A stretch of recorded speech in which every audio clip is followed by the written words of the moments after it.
Pero sa unang gabi pa lang na nagsama sila ni Marcos bilang mag-asawa, may madidiskubre siyang bagay na magdudulot ng pangamba sa kanya.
Sabihin mo nga sa akin, masama ba yun? Nakatabi mo matulog yung tao, nag-alaga tsaka nagpalaki sa'yo? Abi, nanay ko yun.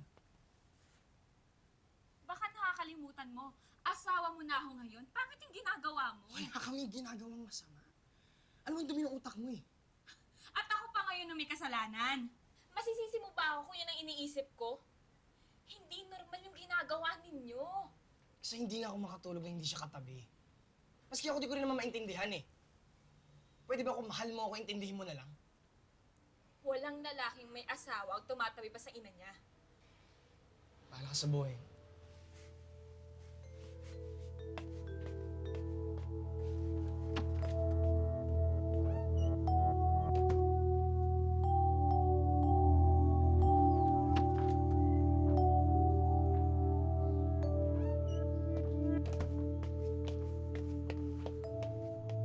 Ang hirap sa inyo, masyado kayo nagmamadali. Hindi ko nga alam na naging magsyota pala kayo. Malapit sa akin si Marcos. Natural. Ako ang tumayong ama at ina niya. Ako ang nagpalaki sa kanya. Hindi ko siya basta-basta iniiwan kung kani-kanino. Palagi ko siyang sinasama kung saan man ako magpunta. Natural. Magiging matimbang ang dugo kaysa sa asawa. Pero hindi naman po kasi normal yung ginagawa niyo mag-ina. Sana, kinikilala mo munang mabuti ang lalaking pakakasalan mo bago mo pinapakisamahan. Ako, diretso lang akong tao ha, huwag mong ikasasama. Hindi kita gusto para sa anak ko. Kaya lang, wala na akong magagawa eh. Ikaw ang mahal ng anak ko eh. Ano pa bang magagawa ko? Eh di makisama. Eh di tanggapin ang relasyon ninyo. Kaya nga po iniintindi ko dahil nga po mahal ko ang anak niyo. Hoy! Mahal na mahal ko ang anak ko. At hindi ako papayag na masaktan siya. Kung hindi ako ang makakalaban ninyo.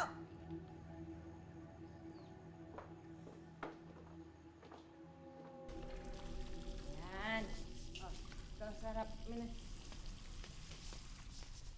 Sarap sa balat, no?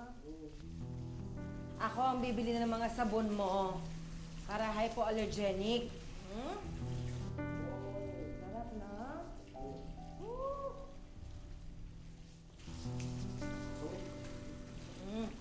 Thank kilikili mo at sabunin mo mabuti.